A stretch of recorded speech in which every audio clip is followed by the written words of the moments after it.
Ang hepe sang binalbagan PNP nga daan nga hilugutanon ang sa tunga sang suspect kag biktima ang ginalantaw motibo sa krimen. Sa karon at large ang suspect samtang padayon pa ang ginabulong sa hospital sa syudad sang Kabankalan ang biktima. Ara naman sa lugar sa Calmoros, dira sa lugar sa PC nga golpinasa gisulod kag gibuno nga wala sang kaigong rason.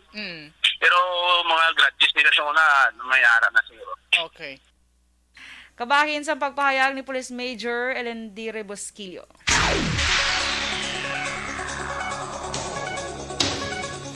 Samtang nagtambong naman si PNP Chief General Rodolfo Azurin Jr. sa lakad laban sa droga nga ginorganisa sang kasimbayanan na volunteers sa Police Regional Office 6 nga ginpatigan sa skateboard park sa Mandurriao, Iloilo.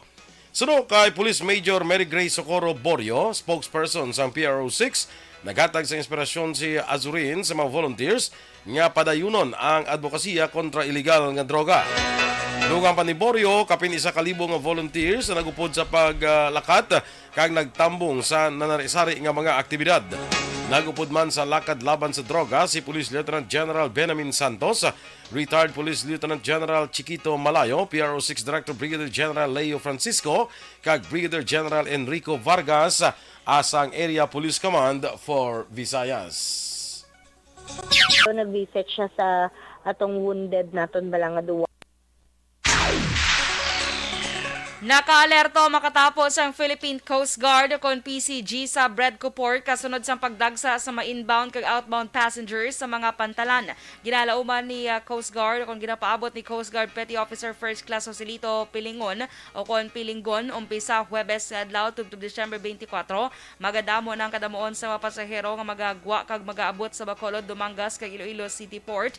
Vice versa ikumpara sang Miyerkules nga adlaw ngayara lamang sa 800. Dugang pa ni Pilinggon, 3 ka roll-on, roll-off vessels, kagaduha pa ka mga fast craft ang nakahanda nga magserbisyo sa mga pasahero.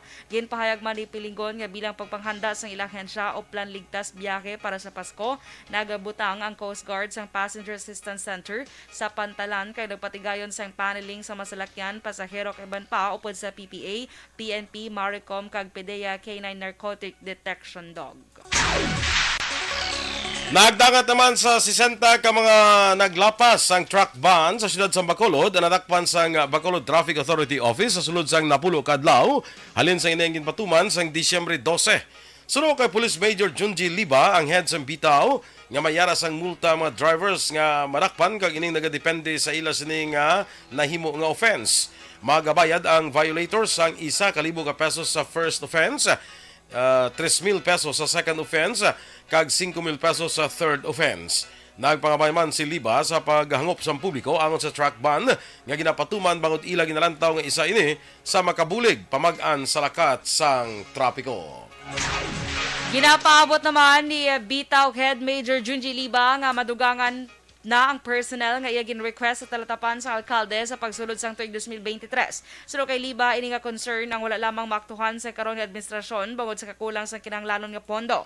Dugang pa ni Liba sa tion nga madayon ini nga request, mas mangin epektibo pa ang ila operasyon sa palaabuton. Suno sa opisyal hindi lamang ang pag-manage sang dalagan sa trapiko ang naging trabaho sa iya personnel kundi lakip na diri implementasyon man sang mga aprobado nga kasuguan sang syudad. Nadakpa naman ang isa ka tapasero matapos maaktuhan nga nagabitbit sang armas sa barangay 1A sa Banwasang Manapla pasado las 12 ang tagna sang kagahon Miyerkules nga adlaw Disyembre 21. Ang nadakpa ng inkilala kay Ronald Librado, 28 anyos, kag residente sang asyenda Napungulan, barangay Tortosa, sa Amuman nga Banwa.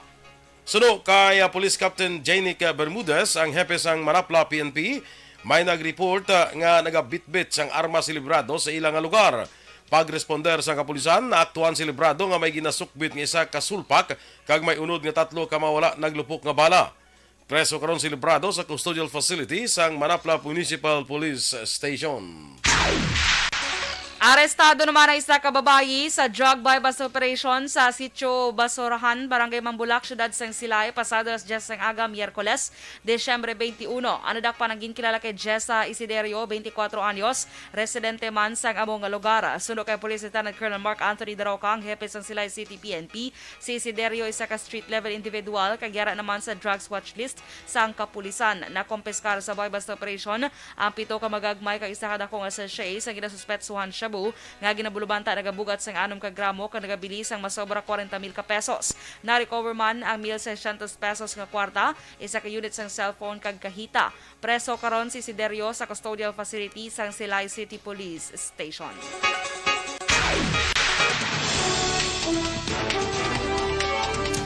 Aksyon Radio Philippines Standard Time, 10 minutos sa nagaligad sa atak na ng alas 6.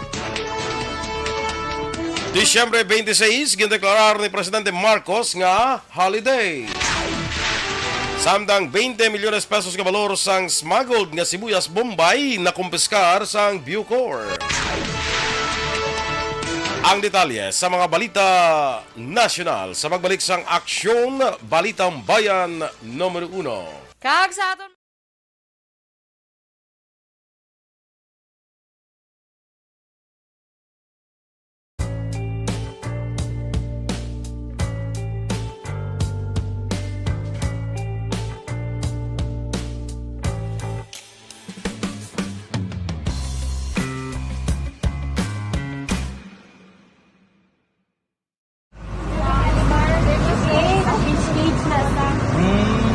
For every shared story is an inspiration for many. But it could be more inspiring if that story comes from those who are less heard. When asked about how we were able to select Mulukabok Integrated School in Sagay City as a beneficiary of the annual Balik Eskwela program, the answer is very simple. Frankly speaking, we wanted to see and experience the renowned Mulukabok footwalk and its beautiful nature.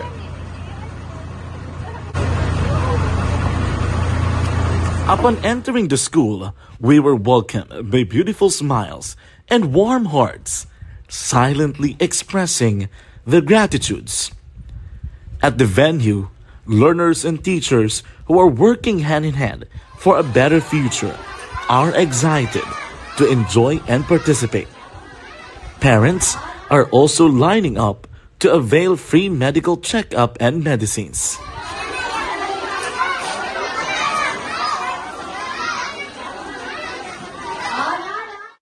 Indeed, nothing is impossible and unreachable until you personally see the real situation of a certain location. The 30-minute boat ride seems to be a few distance walk because of the satisfaction and fulfillment we have in our hearts. Behind the awesome facade is a totally different story, an island community which cannot easily be reached by humanitarian services because of its far location. But now, Aksyon Radio Bacolod made it possible because we believe that like news, our service is limitless. Thank you, sponsors. Thank you, God.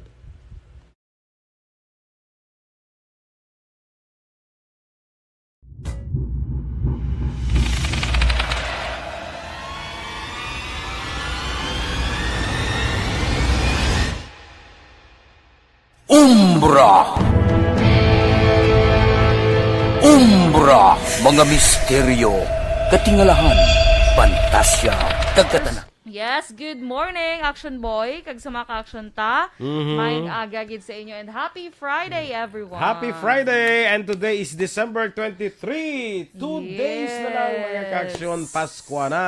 Pasko na, gid. Ang Pasko ay sumapit. Tayo. Ano? Nasaan ang aming Amo na? Nasaan ang regalo, Lea? regalo na. Alay. Uy, pwerte lawig sa buong Bakasyon. weekend sa aton nga mga ka-aksyon. Long weekend kita kay December 26 kin-declare nga daan nga holiday. So, sa aton presidente. So masugod ni ang ang bakasyon guro. Ano bukas 23 subong, half day lang guro subong. Hindi. Half day lang. Wala, half day lang sa mo. Meron yung mga, mga establishments, half day lang sila. Half Kaya day tungkol lang. mga puuli pa ng ilang Oh, mga half day. empleyado mong. Di magkasabado, Domingo, Lunes, wais ang obra. Ay, kanami. Sana Kanami all. sang life nila. Oo. Sige.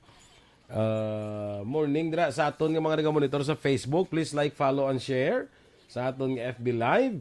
Kag so sa mga drivers naton dira, good morning sa inyo ha. Sa mga sika drivers, sa mga jeepney drivers, e-bike drivers, taxi drivers, good morning.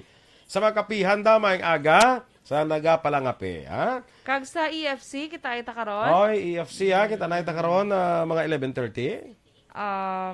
Muna ko ron, sakto na. Kaya syempre lunch mo. Or 11. Oo. Kanto na ka mo to. 11, Masunod lang ko. Mga 11 nara na kamo kay si Aksyon Dorel na unara na. Ara na. Alay sa launa. Kuan kang ginata karon kay Mga 12:30 goro. Hindi, mas earlier na kay ikaw ang Reyna sang EFC. Ay, kalay sa Reyna. Ano ka? Prinsesa? Kalay sa prinsesa lang anay. Prinsesa lang anay. Ang Reyna, si ano lang anay, turnover, turnover. Halin naglisakon. Alay. Morning Sige, dara. see you later. See sa you later Jahon mga Tani. ka-EFC ha. Sige. Phil Alonsagay, good morning. Ray Flores Baryoga. See you karon ha. Alex Montesa. Philip Isulat. Sa Buen Retiro, Talisay. No? Atia Kim Eriman, good morning. Teresa Linaha Kayaw, kag pari Gilbert Kayaw, good morning man. Rochelle Fulgencio Susana. Kag si Dennis Richard Tibor Roma Press, may aga sa imo. Okay na ni sa guro sang iyang paru-paro G. Paru G sa karon, pero diba? Si Marvic Hegan Talavera. Sige, kag Stella Marie Celis, may aga din sa imo. Sige, go. Si Ma'am Van Mayo, good afternoon. Ay, hindi ko kagwa kay IC ang road close ko, no? Ang mga school, church, and etc. So, hindi karong ka-attend, Ma'am Van, Hindi sa sa EFC. alang-alang. So, sige lang. Sige lang. Sige lang. Standby na sa mga balita national. Pag sa aton mga ka-aksyon, mag-inom sa Santon Plak.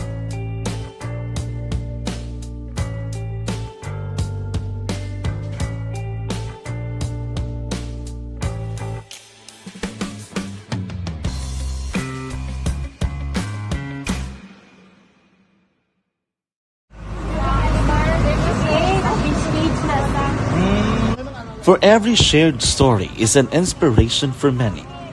But it could be more inspiring if that story comes from those who are less heard. When asked about how we were able to select Mulukabok Integrated School in Sagay City as a beneficiary of the annual Balik Eskwela program, the answer is very simple. Frankly speaking, we wanted to see and experience the renowned Mulukabok footwalk in its beautiful nature.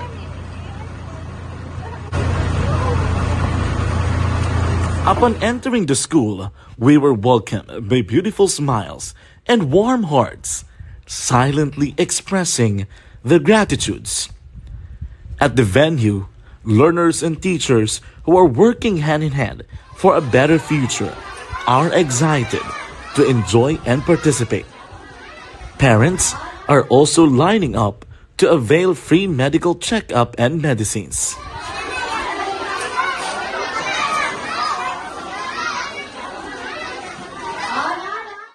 Indeed, nothing is impossible and unreachable until you personally see the real situation of a certain location.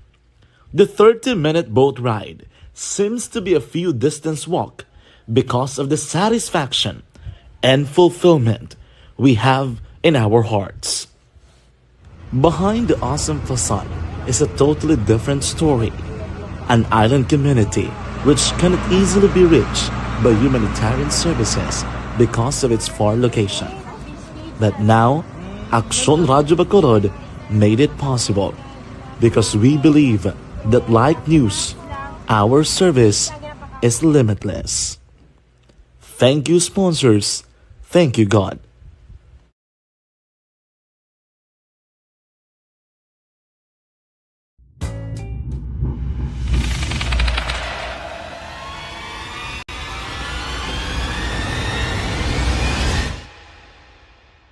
Umbra.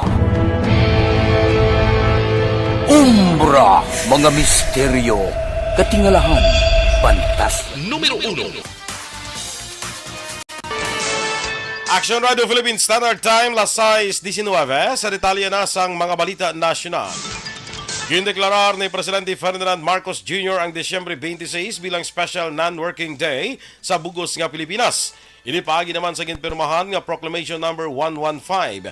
Sunod sa Presidente, tuyo sini nga matagan ang mga pumuluyo sang oportunidad nga masaulog ang holiday kaupo nila pamilya kag mga pinarangga sa kabuhi. Gin-impound sang Bureau of Customs ang duha ka container vans nga may unod nga Bombay sa Mindanao Container Terminal Port sa Taguluan, Misamis Oriental. Sino kay BOC Commissioner Yogi Filimon Ruiz, ang duha ka container vans ang may unod nga 50,000 ka kilo sang Bombay nga nagabalor 20 milyones pesos gikan sa China kay gindeklarar nga bread and pastries. Kung nag-abot ang shipment sa Cagayan de Oro sang Disyembre 6. Sino kay Ruiz, ang mga Bombay ang ginabaligya sa mahal nga presyo sa lokal nga merkado kag dapat hindi pagtugutan nga makasulod ang mga smuggled na produkto bangon makaepekto ini sa ekonomiya sang Pilipinas. Una na nga nagmando si Presidente Marcos sa BOC nga pasangkaron ng ilang kampanya batok sa agricultural smuggling bangon apektado dire ang mga lokal nga mangunguma. Ginasuportahan naman sa PNP ang ginaduso ni Senador Rafi Tulfo nga magpahamtang sang CCTV camera sa tanan nga presuhan para malikawan ang human rights violations. Sunod kay PNP spokesperson Police Colonel Jean Fajardo, tunan sa kapulisan ini nga suhestyon kag kung malakip sa dugang nga pondo ang para sa CCTV cameras. Para kay Fajardo, ang CCTV ang hindi lamang makabulig para ma-monitor ang hulag sang kapulisan, kundi ini makadugang pa sa seguridad sa tion nga may mga pagpamahog. Sa nagligan ni Disyembre 13 sa privilege speech ni Tulfo, iyagin pahayag nga mag-file ini sang hagna nga obligahon ang pagtakod sa CCTV sa mga police precincts kag detention facilities. Para sa senador, paagi sini malikawan ang pagsulod sa mga kontrabando kaangay sa droga lakip man ang prison breaks kung pagpalagyo sa mga prisuhan. Nakahanda ang Philippine National Police nga depensahan ng mga NPA hotspots sa tion sa holiday season. Ginpahayag ni PNP spokesperson Colonel Jean Fajardo, ang bugos nga puwersa sang PNP na paidalom na sa full alert status halin Disyembre 15. Una na nga nagpabutsyag ang Communist Party of the Philippines nga hindi sila magdeklara sang ceasefire sa tion sang holiday, lakip na yung ka-54 anibersaryo sang grupo sa Disyembre 26. Suno kay Fajardo, ila karon ginapabakod ang ginapatuman ng security measures kag nagdugang sang police personnel halin sa Mobile Forces kag Special Action Force. Sa karon wala sang may nabaton nga pamahog ang PNP pero nagpasiguro nga wala sila nagakumpiyansa. Ginaduso naman ni Cagayan de Oro 2nd District Representative Rufus Rodriguez nga kinahanglanon nang amindahan kag i-update ang Anti-Cybercrime Act of 2012 o na Republic Act 10175. Inangin pahayag sang kongresista sa hearing sang Committee on Strategic Intelligence sa din siya nagaserbi nga miyembro. Sunod sa kongresista, dapat maamindahan ang napulo katuig nga layi bangod sa nagasaka nga kanamuon sang cybercrime sa pungsod. Duga pa ni Rodriguez, lakip sa 5 ka nagapanguna nga cybercrimes nga nag-apekto sa negosyo ka mga tao sang 2022 amo ang phishing scams, website spoofing, ransomware, malware kag Internet of Things, hacking. Ang cybercrime nga natawag man nga computer crime amo ang pag-usar sang computer sa paghimo sang illegal nga aktibidad kaangay sang fraud, trafficking sa child pornography, intellectual property, stealing identities o violating privacy. Nagpakabay ang kongresista sa DOJ, PNP kag NBI nga maghimo sang Comprehensive Anti-Cybercrime Bill kag ginaduso man ang pagtukod sang Philippine Anti-Cybercrime Commission.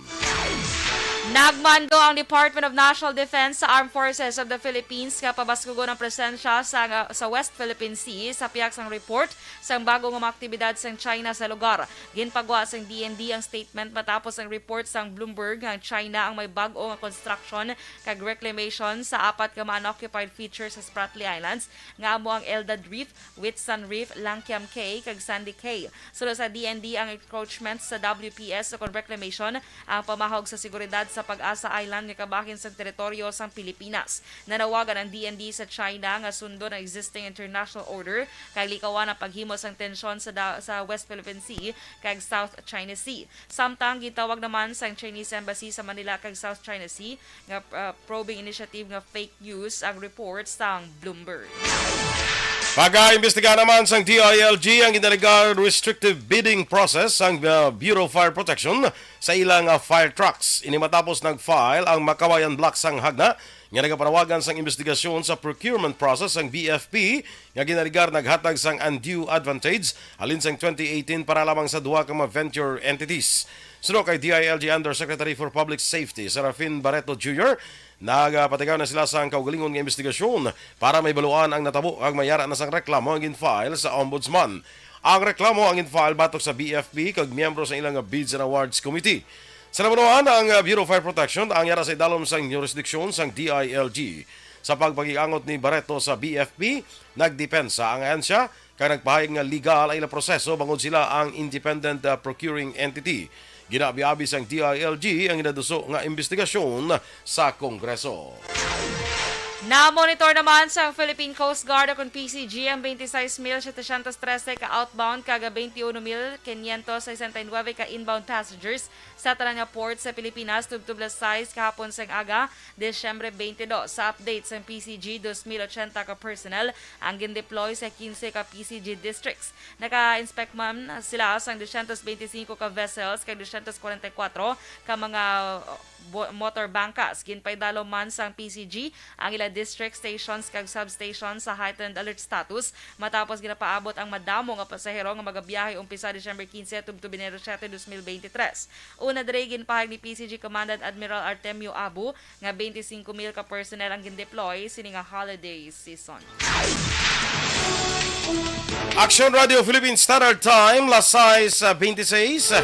Morning nanay kay Miss Jinky de Alagdon, Martin Aliling, sa kay Christine Minias Villalobos. M. Somoso, kag kay Carmela Santillana, no? Yes. Sa kay Yvonne Buiser sa Germany. Good morning dra. Roberto Hiraposco Caraballo, good morning man sa Hutuda. Kag si Stephanie Tarre. Morning sa imo da. Sa kay Stephanie Tarre. Kag kay Inday Blasa. Juan Bol Gallo kag Alma Alvarez Gallo, good morning. Kag si Sir Philip Alonsagay, good morning. Yes. Mga ka-aksyon, inyong imamatian ang aton mga balita diri sa Aksyon, Balitang Bayan Numero 1. Standby na sa Action Report, second portion. Upod Aksyon, Fred Salanga. Balikay kita sa Aksyon Balita Morning Edition. Upod yapon sa inyong news team. Aksyon, Dorel, Cabatu. Kag-Aksyon, Boy Duran. Una sa balita, una sa aksyon. Sa Bacolod Aksyon Radio.